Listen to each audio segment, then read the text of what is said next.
Pozdravljeni! V oddaji Ambienti bomo danes občudovali stvari z dušo in tradicijo.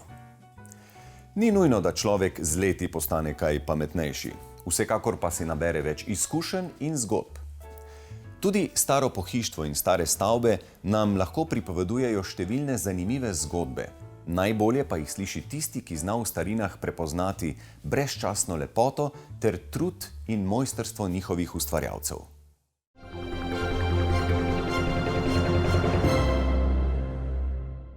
Pohištvo iz nekdanjih časov pa ne govori le o življenju, kulturi in navadah naših prednikov, ampak je lahko plemenit in dragocen element, ki polepša še tako moderen dom.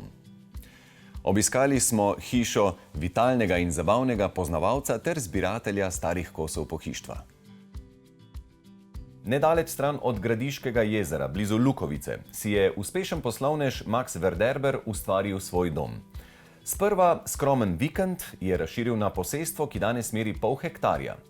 Očarljiva zunanja krajina sprva prevlada nad hišo podeželskega tipa, dokler obiskovalec ne vstopi v notranjost in zagleda starinske kose pohištva, ki prostore povezujejo v čudovito celoto. Gospod Max Verderber, sprejeli ste nas v sobi, ki ste ji nadeli ime Ambienti. Zelo lepo, povejte nam zakaj. Vaša oddaja Ambienti mi je izredno všeč. Zelo rad sem se celo življenje bavil z dizajn, arhitekturo, umetninami in zelo me veseli, če vidim, kako ljudje živijo tudi v Sloveniji. V Angliji večina ljudi ima klasično pohištvo, sedaj, ko sem prišel v Slovenijo, pa vidim, da povsod prevladuje nekako moderno pohištvo, ampak se veste, kar se Janezek nauči, Janezek zna in jaz sem se še vedno navadil na ta klasični stil, ki ga imamo tudi tukaj v moji hiši. Lastnik hiše Max Verderber je skoraj 5 desetletij preživel v Angliji. Kar nekaj let pa je minilo, odkar z ženo Ano in sinom Maxom živi v Sloveniji. Zadnja leta prvotno počitniško hišo preurejata v bivalni dom s čudovitim posestvom, ki meri pol hektarja. Od mame je podedoval ljubezen do estetike, v tujini pa vzljubil starine. Tam so takšni kosi pohištva, kot pravi, stvar prestiža. Za gospoda Maxa Verderberja, ki je živa enciklopedija raznovrstnega znanja, imajo starinski kosi pohištva posebno vrednost. Kot pravi, so jih ljudje izdelovali ročno in z veliko ljubeznijo, zato je bivanje v takšnem prostoru še prijetnejše. To vsekakor velja za sobo Ambienti, v kateri so vsi kosi pohištva izdelani ročno iz masivnega lesa, neodvisno od leta izdelave prenovljeni in v odličnem stanju. Najbolj cenjeni so kompleti. Pred mnogimi časi ljudje niso opremili stanovanja samo z enim stolom iz 16. stoletja, z enim 17. ampak so kupili cel komplet iz istega obdobja in iste trgovine. In danes dobiti cel komplet skupaj je izredno težko in izredno cenjeno. Samo v Belgraviji, mogoče v Londonu, ima ta stanovanja opremljeno s kompleti, povsod drugje pa ljudje, če dovolite, da uporabim eno staro slovensko besedo, štukajo. Da štukajo malo tukaj, malo tam, pa je en kos pohištva iz tega leta, en iz onega leta in tako naprej. V njegovi hiši takšno kombiniranje skorajda ni bilo potrebno in vsaka soba ima zaključeno tematsko zgodbo. Različni detajli iz bogatega življenja lastnika po svoje pripomorejo k odličnemu vzdušju vsakega prostora. Tako recimo v delovni sobi, kjer gospodujeta masivna miza in fotelj, na steni visita potrdilo o opravljenem pilotskem izpitu in poročna slika njegovih staršev. V drugi sobi vzdušje s starinskim pohištvom dopolnijo makete ladij, ki lastnika spominjajo na dneve jadranja iz mlajših dni in zanimiva ogledala. Na hodniku ogledala s polkni optično povečajo prostor. Oče lastnika je bil direktor tovarne opeke na Viču. Po drugi svetovni vojni in nacionalizaciji je pohištvo iz njihove hiše končalo na ulici. Gospod Verderber je imel srečo, da mu je po več letih uspelo najti spalnico staršev v slogu art decoja in jo v celoti prenoviti. Omare čistih linij in z valovitimi deli so izdelane iz hrastovih korenin. Postelja s kovinskimi detajli pa je ohranila eleganco in harmonijo oblike. Lastnikova spalnica pričara francoski aristokratski pridih. Prvotno je bila ta spalnica narejena za zelo premožno aristokratinjo. Barva tona pohištva sta bela in bež, ki ustvarjata kar najlepšo klasično lepoto.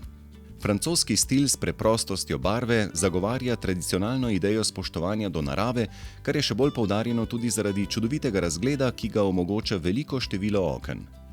Skriti zaklad v hiši pa je nedvomno tudi kopalnica. Oddaja Ambient je posnela že veliko kopalnic, ampak da bi se ravno v WC školjko spuščali, tega še ni bilo. Pri vas pa mimo posebnega eksponata, ob katerem fraza "kamor gre še cesar peš" dobi poseben pomen, ne moremo. Povejte nam še njeno zgodovino.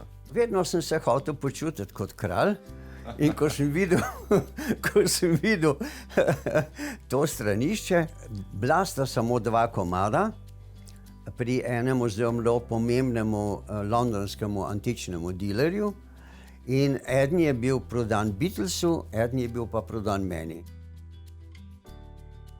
Posebno odnos imate do masivnega lesa, to se vidi na vsakem koraku.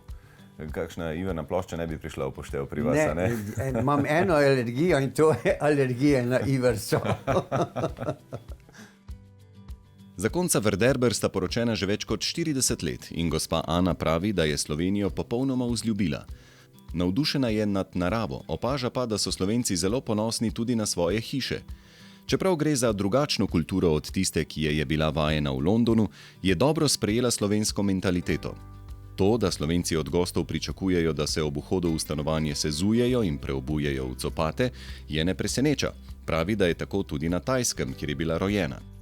So how do you look at all the antique vintage pieces in your house?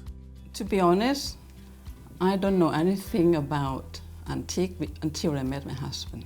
You know, I'm come from Far East. Very, very difficult to have these sort of pieces of beautiful antique furniture.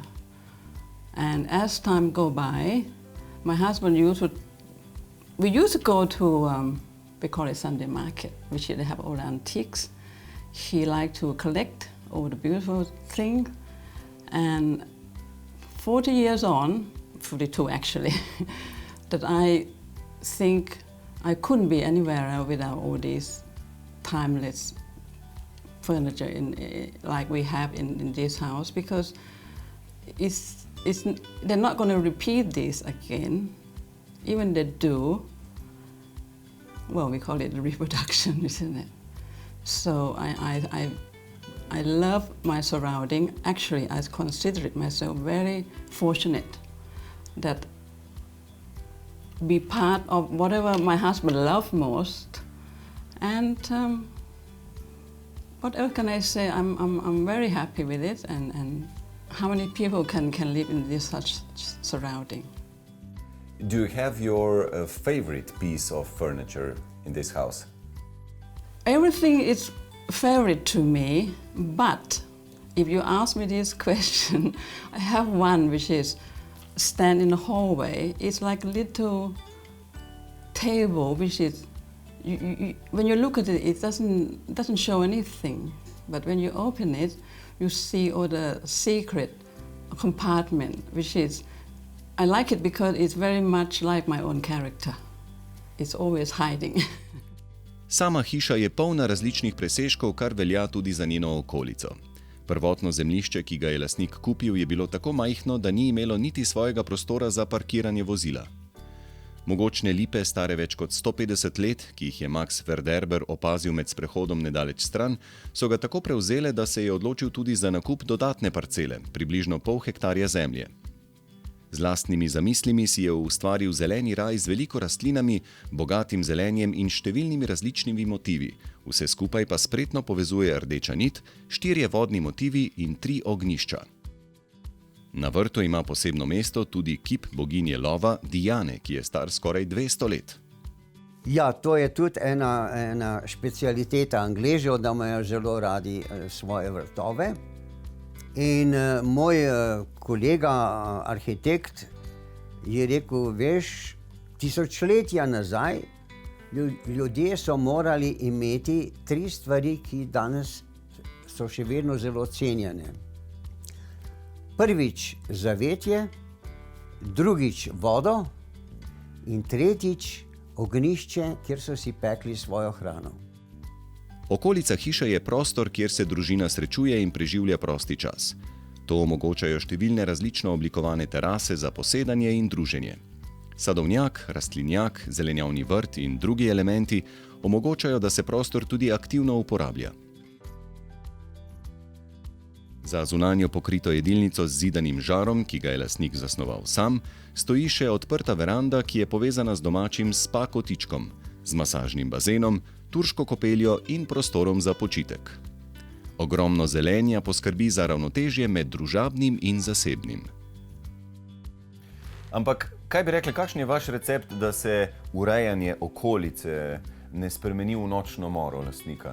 Ta najvažnejša stvar pri okolici je, da se vedno kupuje trajnice.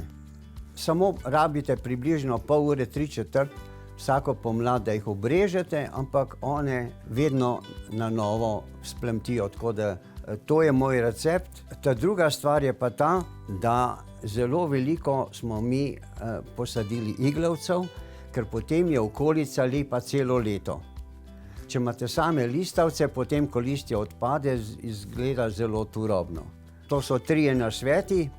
4. je pa ta, da, da znate pljuniti v lastne roke. Ja, nič, gospod Verderber, potem pa predlagam, da se udobno namestite, tako kot sicer gledate oddajo Ambienti, pa si skupaj pogledava še naslednji prispevek, ne? Vidite, tudi starinski stoli se dajo adaptirati na modern način. Ulala, to pa je udobno. To pa je udobno.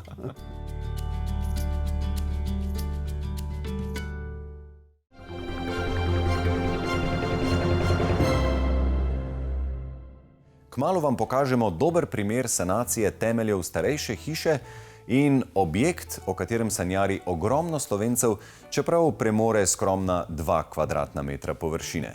O čem govorim? Razkrijemo kmalu.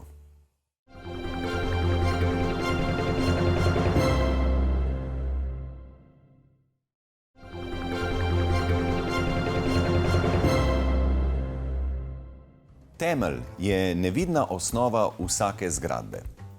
Hidroizolacija temeljev je eno pomembnejših gradbenih del, ki pa pri starejših hišah večinoma ni bila izvedena. V takšnih letnih prostorih zamaka, odpadajo talne obloge in ometi, prisotni sta plesen in vlaga. Strokovnjaka smo zato povprašali, kako se lotiti sanacije takšnega objekta. Tukaj imamo en lep primer, ko so se lastniki lotili celovite prenove starejše stanovanjske hiše letnik 66. Torej, adaptirali bodo v celoti, menjali bodo okna, izolirali bodo ovoj stavbe, izolirali bodo tudi podstrešje oziroma strop proti podstrešju.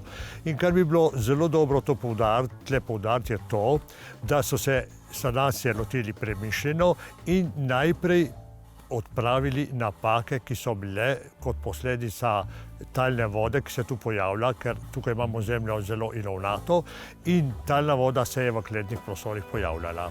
Če hočemo sanacijo pravilno in strokovno izvesti, moramo najprej odpraviti te težave, sicer z izolacijo in ne odpravo teh težav lahko stanje poslabšamo. Poiskali so tudi naš svetovalno službo in svet, kjer so dobili osnovne informacije, nato so se odločili na osnovi teh informacij za izvajalca. Izvajalec, ki izvaja sanacijo kleti, torej tega problema navlaževanja kleti, ima tukaj že bogate izkušnje in prav to bi poudaril pri gledalcih. Poiščite izvajalce, ki imajo na tem področju zelo dobre reference, torej ki so že delali na tem področju, torej strokovnjake, ki poznajo to področje. Sanacija potekala na zunanjem in pa na notranjem delu. Zunaj so okrog in okrog stanovanjske stavbe izkopali do višine temeljev, odkopali, počistili zunanji zid, odstranili star omet napravili hidroizolacijo, toplotno izolacijo v debelini 8 cm, kot vidite, in dali tudi bradavičasto folijo. Torej, na izravnalni beton spodaj so položili drenažno tev, katero so zasuli z gramozom. Uporabili so tudi tekstilni filc, torej, da se zemljina, s katero je nasuto, ne meša z gramozom. Ko bo sanacija končana, bodo še končali z tlakovci, seveda, ki morajo biti v določenem nagibu, da meteorna voda odteka od same hiše in pa spoj tlakovcev za samo stavbo, za ovojen stavbo, mora biti izveden z trajno elastičnim kitom, tako da ne pride do zatekanja vode. Torej, v notranjih prostorih, kot vidimo, so izvajalci odstranili omet do višine, kjer se je pojavljala vlaga, plus dodatno še približno 2 debelini zidu, cirka na 1 metru, torej na teh notranjih stenah, ki so opečnate, in na zunanjih, ki so betonske. V te stene so navrtali luknje, v katere bodo dali tudi emulzijo oziroma pasto za preprečevanje dviga kapilarne vlage. Dobro je, da se iz fuh na opečnatem zidu odstrani tudi vsaj centimeter do 2 cm ometa, ker tukaj je koncentracija teh soli. Izvajalci bodo na to zidove obmetali z hitro sušečim ometom, kateri nam omogoča sprejem in razširitev vlage na večjo površino. Kot vidimo na sosednjem zidu, ki je betonski, so s temi deli že začeli, potem sledi še zaključni finalni sloj. V notranjosti so tudi odvodnjavali, torej vse vode odpeljali v zbirni jašek na zunanjosti in nato naprej v skupno odvodnjavanje. Tako da smatram, da so lastniki celovito, pravilno rešili problem pojavljanja te vlage oziroma navlaževanja zidov. Torej, Ekosklad za te namene nudi najprej za izolacijo tav v kleti, nudi ugodne ekološke kredite. Za izolacijo oboda hiše, kjer spada tudi ta del, ki je vkopan v zemljo, prav tako nudi Ekosklad ugodne kredite in pa tudi nepovratna sredstva. Vkolikor je debelina izolacije dela ovoja stavbe vkopanega v zemljo manjša, se stroški priznajo iz naslova nakup in vgradnja toplotne izolacije podzidka, cokla, ter vgradnjo vertikalne hidroizolacije na predelu podzidka, torej tega cokla. Torej, pridite do nas v svetovalne pisarne, kjer se bomo pogovorili o vašem problemu in skupaj našli za vas najboljšo rešitev.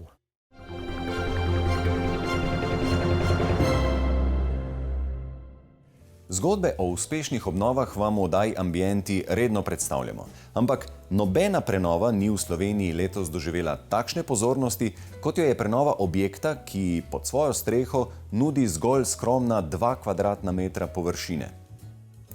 K njegovi veliki priljubljenosti verjetno prispeva tudi lokacija, saj nudi najlepši razgled v državi. Predvsem pa ima za nas Slovence velik kulturni, zgodovinski in simbolni pomen. Čisto od blizu smo si ga ogledali, ko ni bil na svoji običajni lokaciji. Danes imamo res lepo priložnost, da vam predstavimo za Slovenijo izjemno pomemben stolp, ki že 123 let nudi zavetje planincem. Aljažev stolp. A lahko torej rečemo, da gre za najvišje ležeči ambient v Sloveniji? Tako je. Aljažev stolp stoji na vrhu Triglava že 123 let in Jakob Aljaž ga je postavil sicer kot skromno zavetišče, ampak bolj kot ne kot branik slovenstva. Je pa zanimivo, da je v času, ko je bil postavljen, bil tudi najvišja stavba v vsem slovanskem svetu. Kaj vse je bilo v Aljaževem stolpu? V Aljaževem stolpu so bili 3 trinožniki, samovar, barometer, termometer. Bila je tudi spominska knjiga, v katero so se ljudje upisovali, ko so prišli na vrh Triglava, in pa panorama, Perlhartova panorama, po kateri so se lahko ljudje orientirali, ko so gledali skozi ta okenca, da so videli, kje je kakšen hrib. Kako je z načrti? Kako so ohranjeni načrti oziroma kdo jih je izdelal, kdo je izdelal potem sam stolp? Načrti ne obstajajo. Smo jih iskali v arhivih, ampak nismo ničesar našli. Jakob Aljaž po zapisanem naj bi v župnišču kar na tla narisal krog, toliko, da je nekako ocenil, koliko naj bi bila stavbica velika. Potem je pa svojemu prijatelju Antonu Belcu, ki je tudi izdelal stolp, mu je baje kar takole povedal: usedi se na stol in v višini oči naredi prvi niz oken in vstani in spet v višini oči naredi drugi niz oken. To je zato, da so pač ljudje lahko in sedeli in stali in gledali skozi ta okenca. In tudi tale napis ima eno posebno zgodbo, ne? Tako je.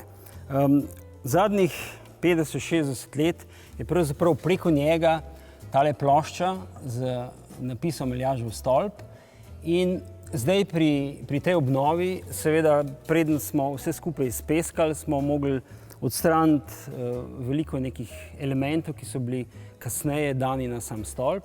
In pod tem napisom smo odkrili pravzaprav odtis tistega čisto prvega napisa. Ta napis je pomemben zato, ker je bil prva slovenska beseda v tistem času, namreč vse koče, ki so bile takrat okrog Triglava, so bile nemške ali pa avstrijske in Jakob Aljaž je pravzaprav na najvišji vrh postavil ta stolp z slovensko besedo. Kako nujna je bila obnova? V kakšnem stanju je sploh prišel Aljažev stolp s Triglava? Aljažev stolp je prišel s Triglava kar v slabi kondiciji, tako da je bila obnova že kar nujna. Dejstvo je, da če pogledamo v samo strukturo stolpa, je stolp sestavljen iz vertikalnih nosilnih elementov, kotnikov, potem teh obročev horizontalnih, ki sestavljajo osnovno konstrukcijo, preko tega je napet pa plašč. Ta plašč je še v originalu. In to, kar je bilo zadnje leta kritično, je to, da se je na teh mestih, kjer se napenjajo te jeklenice, ki stolp pomagajo držati na svojem mestu, začela dogajati močne deformacije konstrukcije. Konstrukcija ni več zdržala teh pritiskov, s tem je začel popuščati tudi plašč, zakovice so se začele odpirati in to so bile pa tiste resne poškodbe, ki so narekovale en res temeljit poseg. Koliko so pa še ljudje pustili svojih sledi v smislu nekih podpisov, pa v smislu, bil sem tukaj? Polno. Stolp je bil praktično vsakič, preden je dozoril do tiste dobe, da so ga prijatelji Triglava, tako so se imenovali, spet vsaj kolikor so zmogli obnovili, nalepk, podpisov, najbolj so trpele običajno vrata, te so bile praktično z notranje strani nerazpoznavne, tukaj ste imeli celotno zbirko nalepk in enaka zgodba je bila v notranjosti. Vedno, kadar je šlo za to obnovo stolpa, so stolp najprej do dobro ostrugali vsega tega, kar se je nabralo in šele potem so se lotili barvanja. Koliko plasti barv je bilo treba odstraniti? Ja, naravoslovne preiskave, ki smo jih upravili na Zavodu za varstvo kulturne dediščine v restauratorskem centru, so pokazale, sonda, ki je najbolj obetavna, je pokazala do 18, oziroma pod mikrostopom, ko smo to pogledali, 18 plasti barv. Očitno so včasih delali stvari tako, da so dlje trajale, ne? Ja, mislim, da je Anton Belc, ki je ta stolp zgradil, zelo dobro premislil, kakšne materiale izbrati in na kakšen način jih sestaviti skupaj. Pločevina, ki jo je izbral, je še enkrat močnejša, kot so jo takrat uporabljali za kritje streh. Vemo spet iz zgodovine, da se je takrat uporabljala standardna pločevina za kritje streh 0,6 mm debeline, pri Aljaževem stolpu pa je ta 1,2 mm. In zdaj, če bo Aljažev stolp lep, nov, prišel nazaj na vrh Triglava, najvišje slovenske gore, kaj bi rekli, kako moramo zanj skrbeti, da ne bo spet prekmalu potrebno ga obnavljati? Z enim odnosom, kot ga je postavil Jakob Aljaž, bi jaz rekel. To pomeni, da v gorništvo vnesemo majčkeno manj teh hipnih zadev, trendovskih, ki jih tako radi povzemamo, ampak da se majčkeno spustimo nazaj v tisti čas Jakoba Aljaža, se zamislimo, zakaj pravzaprav je sploh bil postavljen in ko pridemo na vrh Triglava, se vzamemo čas, se usedemo, vso to stvar malo razmislimo in bo doživetje popolnoma enako globoko, kot če splezamo na njega. Ko to je spomenik in to spomenik državnega pomena, ki pa že po nenapisanih pravilih, ki jih imamo, zahteva pač eno diskretnost, eno spoštovanje in en srčen odnos.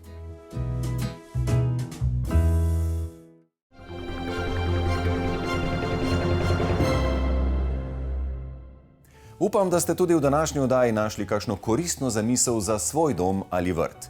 Še več dobrih idej pa najdete na naši spletni strani www.tvambienti.si. Lep pozdrav in uživajte toplino svojega doma do naslednjič, ko vam pokažemo majhen vrt, ki ga krasijo edinstvene železne skulpture in hišo na izjemni lokaciji s fantastičnim razgledom na Tržaški zaliv.